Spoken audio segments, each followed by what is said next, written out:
Welcome to my YouTube channel. आज मैं आपको क्लास 8 के लिए होम साइंस का चैप्टर नंबर 3 पढ़ाऊंगी। सबसे पहले टेक्स्ट बुक के क्वेश्चन आंसर लिखने समझाऊंगी कि एग्ज़ाम में किस तरह से लिखोगे। तो बच्चों, आपको रट्टा नहीं लगाना है, पूरी ही वीडियो को ध्यान से समझ लो। अगर आप एक बार इस पूरे ही चैप्टर को ध्यान से समझ लोगे तो एग्ज़ाम में इस चैप्टर से रिलेटेड किसी भी आंसर को अपनी लैंग्वेज में बनाकर लिख सकते हो। इसलिए वीडियो को स्किप नहीं करोगे, सिर्फ मेरे कहने से एक बार पूरी ही वीडियो ध्यान से सुन लो। इसके साथ ही मैं आपको इस चैप्टर के जितने भी असाइनमेंट और प्रोजेक्ट फाइल के क्वेश्चन है वो भी हैंड टू हैंड समझाऊंगी।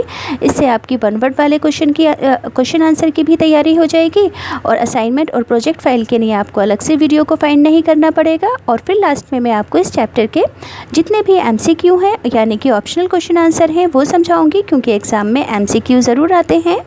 तो बच्चों, इस चैनल की जो प्लेलिस्ट है उसमें आपको इस बुक के सभी चैप्टर्स मिल जाएंगे। बाकी के सभी चैप्टर्स आप वहाँ से जाकर समझ सकते हो। तो पार्ट नंबर 3 का नाम है संतुलित भोजन, यानी कि इस चैप्टर में आपको संतुलित आहार, बैलेंस डाइट के बारे में समझाया गया है कि एक व्यक्ति को एक दिन में कितने खाने की आवश्यकता होती है, कितनी कैलोरी की आवश्यकता होती है। कैलोरी किसे कहते हैं? शक्ति को कहते हैं कैलोरी। तो इन सभी बातों को इस चैप्टर में समझाया गया है। तो प्रश्न नंबर 1 है, क्या संतुलित भोजन के बिना हमारा जीवन संभव है? आंसर को में क्या लिखोगे, ध्यान से समझना है इस बात को, ताकि आप अपने लफ्ज़ों में एग्ज़ाम में बनाकर लिख पाओ। भोजन के बिना हमारा जीवन संभव नहीं है, क्योंकि हमारे जीवन के लिए भोजन उतना ही आवश्यक है जितना कि हवा पानी। समझ में आया कि भोजन के बिना हम जिंदा नहीं रह सकते हैं। भोजन हमारे लिए उतना ही ज़रूरी है जितनी कि हवा पानी। यदि हमें भोजन ना मिले तो हमारा शरीर दुर्बल यानी कि कमज़ोर हो जाएगा और हमारी कार्य यानी कि काम करने की क्षमता भी बहुत कम हो जाएगी। किंतु इसका अर्थ ये नहीं है कि हम सारा दिन कुछ ना कुछ खाते रहें। आवश्यकता से अधिक खाया गया भोजन भी उतना ही हानिकारक होता है जितना कि आवश्यकता से कम खाया गया भोजन। इसलिए हमें बैलेंस डाइट यानी कि संतुलित भोजन खाना चाहिए। ठीक बच्चों, एग्ज़ाम में तो सिर्फ इतना ही आंसर लिखेंगे, बाकी का आंसर आप अपनी प्रोजेक्ट फाइल के अंदर लिखेंगे और इस पूरे को ध्यान से सुनेंगे ताकि आपके पूरे ही चैप्टर की अच्छी सी तैयारी हो। आगे है, भोजन द्वारा शरीर में उत्पन्न किए गए ताप से अनुमान लगाया जा सकता है कि खाया गया भोजन शरीर की आवश्यकताओं के अनुरूप है या नहीं। हमें उतनी ही मात्रा में भोजन खाना चाहिए जिससे शरीर में उपयुक्त मात्रा में ताप अथवा शक्ति उत्पन्न हो सके। अब प्रोजेक्ट फाइल के अंदर आगे क्या लिखोगे, ये इंपॉर्टेंट क्वेश्चन है, वन वर्ड में आ सकते हैं, मगर प्रोजेक्ट फाइल में ये आगे का सारा लिखा जाएगा। बस इसको आप ध्यान से समझ लो तो आप एग्ज़ाम में इस चैप्टर से रिलेटेड हर क्वेश्चन का आंसर ईजिली लिख पाओगे। तो आगे है, निम्नलिखित भोजन के तत्वों की 1 ग्राम मात्रा शरीर में जलने के पश्चात प्रत्येक के सामने दी गई कैलोरी का तापमान देती है। जैसे कि 1 ग्राम कार्बोस के अंदर 4.1 कैलोरी यानी कि हमें शक्ति मिलती है। 1 ग्राम प्रोटीन खाने से हमारे शरीर को 4.1 कैलोरी यानी कि शक्ति मिलती है। 1 ग्राम वसा खाने से हमारे शरीर को 9 कैलोरी यानी कि शक्ति मिलती है। हमारे भोजन में शरीर की वृद्धि के लिए प्रोटीन, ऊर्जा के लिए कार्बोस, समझ में आया, शरीर की वृद्धि के लिए किस चीज़ की ज़रूरत होती है? प्रोटीन की। ऊर्जा के लिए, शरीर में ऊर्जा लाने के लिए कार्बोस की तथा वसा की। शरीर की रक्षा एवं शारीरिक क्रियाओं के संचालन के लिए खनिज लवण की और विटामिन का होना आवश्यक है। इस बात को रट लेना अच्छी तरीके से ताकि आप इसे बनाकर एग्ज़ाम में लिख सको कि हमारे शरीर में वृद्धि के लिए किस चीज़ की ज़रूरत होती है, ऊर्जा के लिए किस चीज़ की ज़रूरत होती है, शारीरिक क्रियाओं के लिए किस चीज़ की ज़रूरत होती है। इन बातों का पता होना बहुत ज़रूरी है इस चैप्टर के लिए। अब अगला प्रश्न है, व्यक्ति की दैनिक यानी कि रोज़ाना की पौष्टिक आवश्यकताओं का आधार क्या है? समझ में आया? आंसर में लिखोगे, व्यक्ति की दैनिक पौष्टिक आवश्यकताएं निम्नलिखित बातों पर निर्भर करती हैं। सबसे पहले आयु पर डिपेंड करती हैं कि आयु के हिसाब से खाना खाना चाहिए, उतने ही पौष्टिक तत्वों की आवश्यकता होती है। जैसे कि बच्चे को उनके शरीर के भार को देखते हुए वयस्कों यानी कि जवानों की अपेक्षा अधिक पोषक तत्वों की आवश्यकता होती है, क्योंकि बच्चों को भोजन में ऊर्जा के साथ साथ शारीरिक वृद्धि यानी कि बड़े होने के लिए, अपने शरीर का विकास करने के लिए जवानों से ज़्यादा यानी कि वयस्कों से ज़्यादा अधिक प्रोटीन, खनिज लवणों की और विटामिन की ज़रूरत होती है। इसके विपरीत वृद्धावस्था यानी कि बुढ़ापे में पोषक तत्वों की आवश्यकता कम हो जाती है, क्योंकि वृद्ध व्यक्ति कम काम कर पाता है और उसे कम एनर्जी की ज़रूरत होती है और उसकी पाचन शक्ति भी कमज़ोर हो जाती है। इसी हिसाब से है लिंग, यानी कि पुरुषों को स्त्रियों की अपेक्षा अधिक पोषक तत्वों की आवश्यकता होती है, क्योंकि पुरुष स्त्रियों से बहुधा लंबाई व भार में अधिक होते हैं, इसलिए उन्हें खाने की यानी कि पौष्टिक तत्वों की अधिक आवश्यकता होती है। तीसरा पॉइंट है कार्य, यानी कि शारीरिक कार्य करने वाले व्यक्तियों को मानसिक कार्य करने वाले व्यक्तियों की तुलना में अधिक कार्बोस व वसा की आवश्यकता होती है। याद रहेगा कि शारीरिक कार्य करने वाले व्यक्तियों को दिमागी रूप में काम करने वाले व्यक्तियों की तुलना में ज़्यादा कार्बोस व वसा की आवश्यकता होती है, क्योंकि शारीरिक कार्य करने के लिए अधिक ऊर्जा, अधिक एनर्जी की आवश्यकता होती है। इसी तरह से जलवायु यानी कि मौसम, विशेषकर पोषक तत्वों कैलोरी की आवश्यकता पर जलवायु का प्रभाव पड़ता है, जैसे कि ठंडे देशों में रहने वाले लोगों को अथवा सर्दी के मौसम में अधिक गर्मी व शक्ति की आवश्यकता होती है, यानी कि ठंड में अधिक कैलोरी की, अधिक शक्ति की आवश्यकता होती है ताकि बॉडी गर्म रह सके, और गर्मियों में कम कैलोरी, कम ऊर्जा की और शक्ति की ज़रूरत होती है, क्योंकि इस टाइम पर कम कार्बोस और वसा की ज़रूरत होती है। प्रश्न नंबर 3 है, भोजन का पौष्टिक मान बढ़ाना किसे कहते हैं, यानी कि भोजन के अंदर पौष्टिक मान को बढ़ाना कैसे कहते हैं और किस तरह से किया जाता है। तो आंसर में लिखोगे, विभिन्न पोषक तत्वों की प्राप्ति के लिए हमें अपने भोजन में विभिन्न खाद्य पदार्थों को सम्मिलित यानी कि शामिल करना आवश्यक होता है। समझ में आया कि अलग अलग टाइप के पोषक तत्वों की प्राप्ति के लिए हमें अपने भोजन में विभिन्न खाद्य पदार्थों को सम्मिलित करना आवश्यक है, परंतु परिवार की सीमित यानी कि लिमिटेड आय, कमाई और बढ़ती हुई महंगाई के कारण ये भी अनिवार्य है कि हम भोजन पकाने में कुछ ऐसी विधियों का प्रयोग करें जिससे अधिक यानी कि ज़्यादा खर्चा किए बिना ही भोजन में पौष्टिक तत्वों की मात्रा बढ़ाई जा सके। समझ में आए कि महंगाई को ध्यान रखते हुए भोजन में पौष्टिक तत्वों को इस तरह से बढ़ाना चाहिए कि जितनी हमारी आय है उसके हिसाब से ही भोजन के पौष्टिक तत्व बढ़ जाएँ, हमें अलग से अधिक खर्चा ना करना पड़े। अगला है, भोजन का पोषक मान बढ़ाने के लिए निम्नलिखित विधियां प्रयोग में की जाती हैं, जैसे कि अंकुरन, खमीरीकरण और विभिन्न खाद्य पदार्थों को मिला जुला कर प्रयोग में करना। ठीक, एग्ज़ाम में तो सिर्फ इतना लिख देंगे। अब अगर कहा जाएगा कि अंकुरन की विधि बताओ तो ही अंकुरन की विधि लिखोगे, या खमीरीकरण की विधि बताओ, या विभिन्न खाद्य पदार्थों को मिला जुला कर पकाने की विधि बताओ। अगर एग्ज़ाम में लिखने के लिए आएगी तो ही लिखेंगे, अदरवाइज़ नहीं लिखेंगे। पर यहाँ पर मैंने इन तीनों ही विधियों को लिख दिया है ताकि एग्ज़ाम में अगर कोई भी आए तो आप उसको ईज़िली लिख पाएँ। तो सभी बच्चे अंकुरन करने की विधि को ध्यान से समझेंगे और अपने लफ्ज़ों में एग्ज़ाम में बनाकर लिख देंगे। अनाज व साबुत दालों जैसे मूंग, मोठ, चने, सोयाबीन आदि का पोषक मान अंकुरन द्वारा बढ़ाया जाता है। समझ में आया कि जितने भी साबुत अनाज हैं उनके अंदर पोषक तत्वों को बढ़ाने के लिए उन्हें अंकुरित किया जाता है। विधि, जिस खाद्य पदार्थ का अंकुरन करना हो उसे करने तथा स्वच्छ पानी में धोकर रात भर के लिए रखें, जितना और पानी उतना डालें जितना पानी वो खाद्य पदार्थ अपने में सोख सके। अब इन्हें किसी पतीली में बांधकर कपड़े से बांधकर रख दें तथा कपड़े को समय समय पर पानी डालकर गीला करते रहें। लगभग 24 से 48 घंटों में इस खाद्य पदार्थों में से 1 सेंटीमीटर लंबे अंकुरन निकल आते हैं।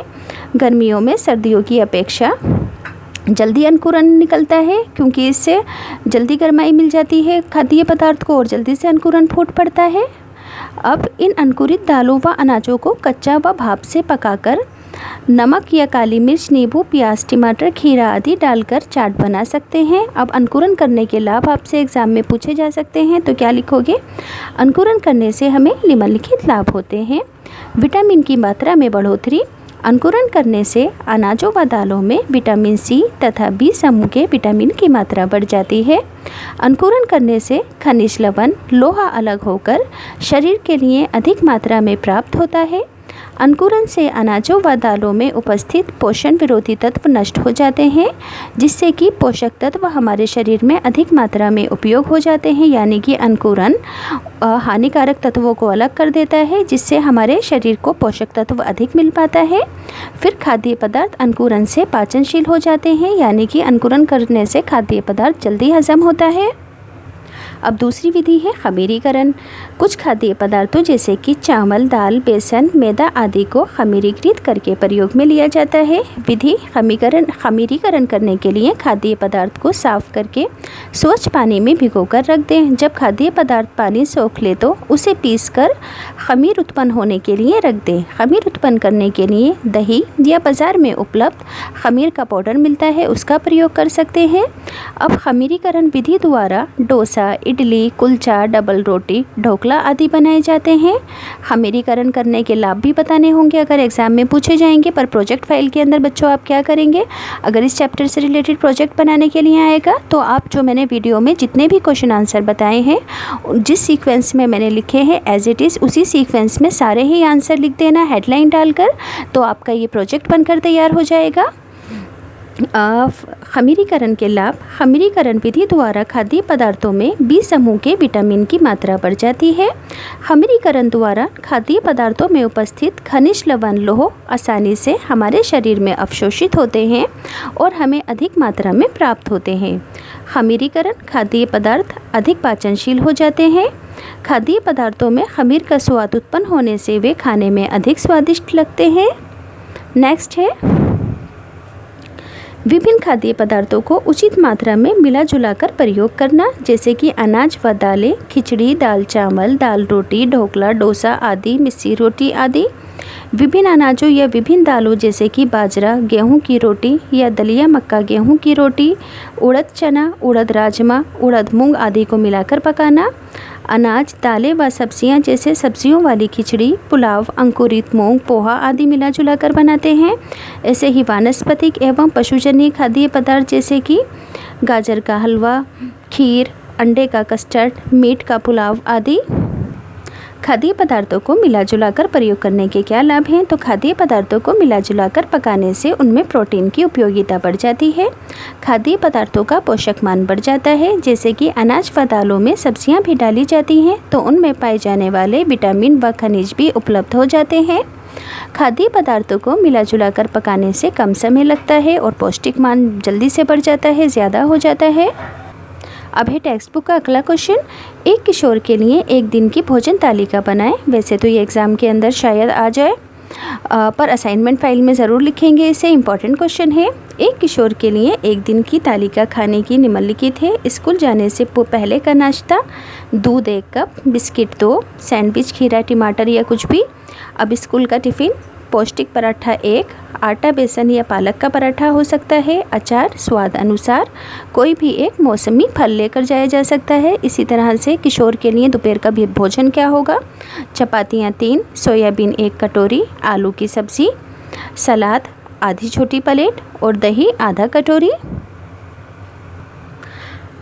शाम का नाश्ता, चाय या दूध 1 कप, नमक पारे थोड़े से खा सकते हैं, मूंगफली की पट्टी 1 टुकड़ा खा सकते हैं। अब रात्रि का भोजन, चपाती या चावल, चपातियाँ 2 हो या फिर चावल 1 प्लेट हो, घी या चने की दाल 1 कटोरी, आलू मेथी की सब्ज़ी आधा कटोरी, फलों का कस्टर्ड 1 कटोरी, सोने से आधा घंटे पूर्व 1 गिलास दूध। तो इस तरह से एक दिन की एक किशोर की खाने की ये तालिका थी।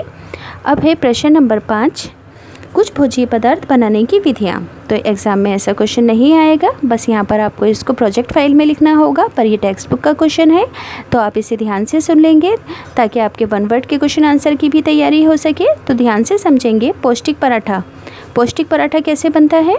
सादे पराठे को पौष्टिक बनाने के लिए उसमें गेहूं के आटे के साथ सोयाबीन या चने का आटा या बेसन, कोई अंकुरित या कोई भी हरी पत्तेदार सब्जी जैसे कि पालक, मेथी आदि डाल दी जाती है। सामग्री, गेहूं का आटा 50 ग्राम, सोयाबीन या चने का आटा 30 ग्राम, कोई हरे पत्तेदार सब्जी 75 ग्राम, पानी गूंथने के लिए, नमक स्वाद अनुसार, काली मिर्च स्वाद अनुसार, घी। अब जो इसकी विधि है आप इसे स्क्रीनशॉट लेकर अपने आप बनाकर लिख देंगे, इतना तो आपको खुद भी आता होगा। अगर जिन बच्चों को नहीं आता है तो स्क्रीनशॉट लेकर खुद लिख देंगे। ठीक है, यहाँ पर पूरी ही विधि है। अब यहाँ पर सब्जियों के पुलाव की पहले सामग्री है, सामग्री के अंदर क्या क्या चीज़ें हैं, प्रोजेक्ट फाइल का इंपॉर्टेंट क्वेश्चन है, स्क्रीनशॉट लेके लिख देंगे। फिर यहाँ पर है इसकी बनाने की विधि, तो इसका भी स्क्रीनशॉट लेकर प्रोजेक्ट फाइल के अंदर लिख देंगे। इसी तरह से पौष्टिक पोहा बनाने के लिए किस किस सामग्री की ज़रूरत होगी, तो स्क्रीनशॉट लेंगे और अपने आप लिखेंगे, पढ़कर नहीं बताऊंगी। इसी तरह से इसकी पूरी विधि भी लिखी है मैंने कि प्रोजेक्ट और असाइनमेंट फाइल में किस तरह से लिखी जाएगी। पौष्टिक इडली की पूरी रेसिपी है। पहले है सामग्री, स्क्रीनशॉट ले लेंगे, फिर है नीचे इसकी विधि।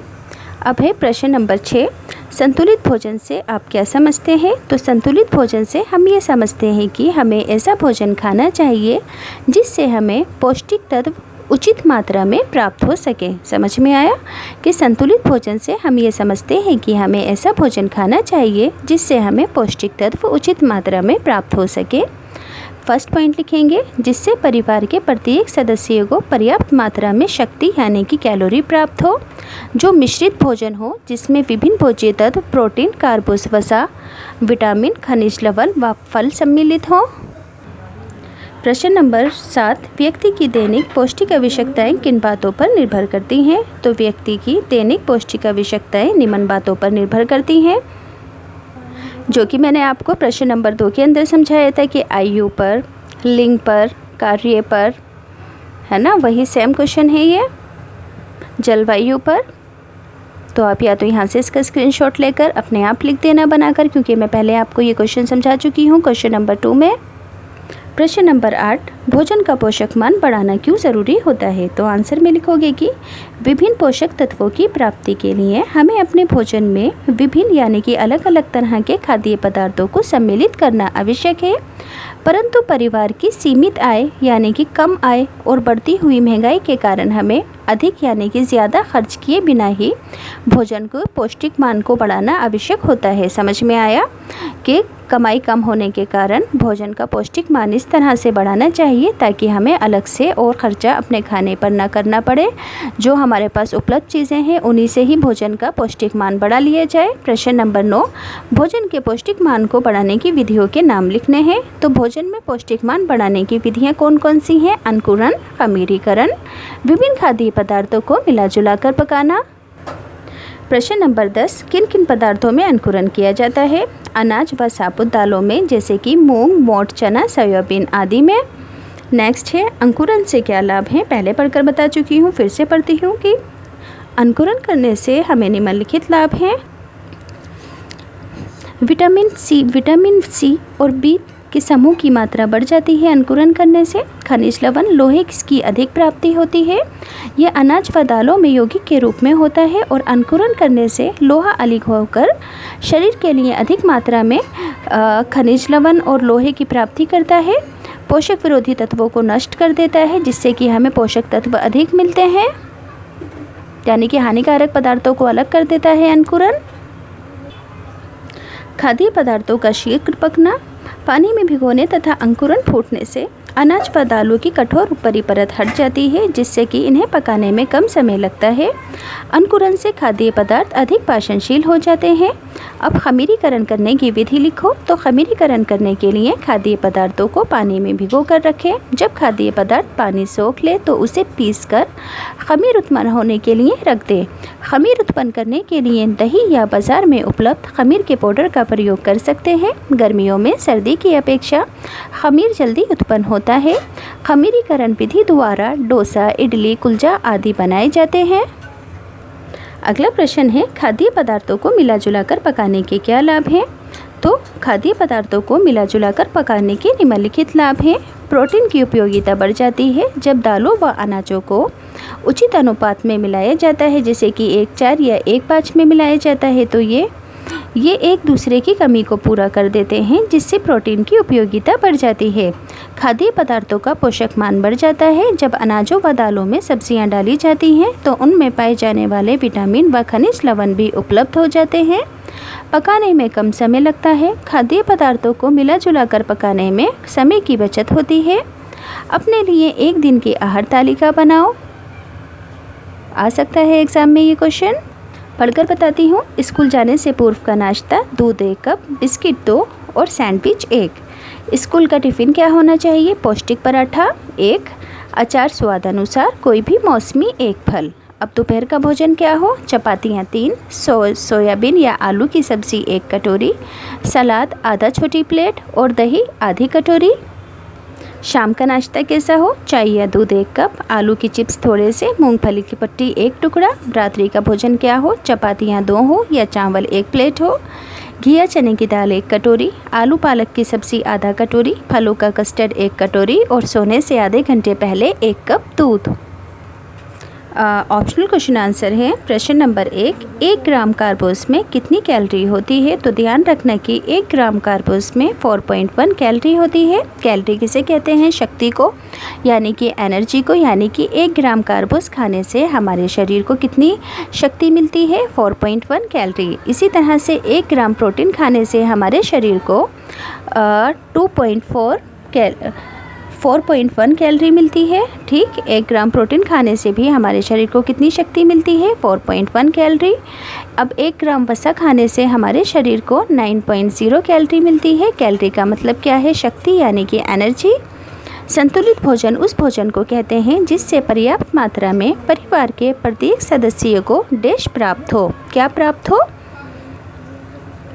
कैलोरी प्राप्त हो, यानी कि शक्ति, एनर्जी।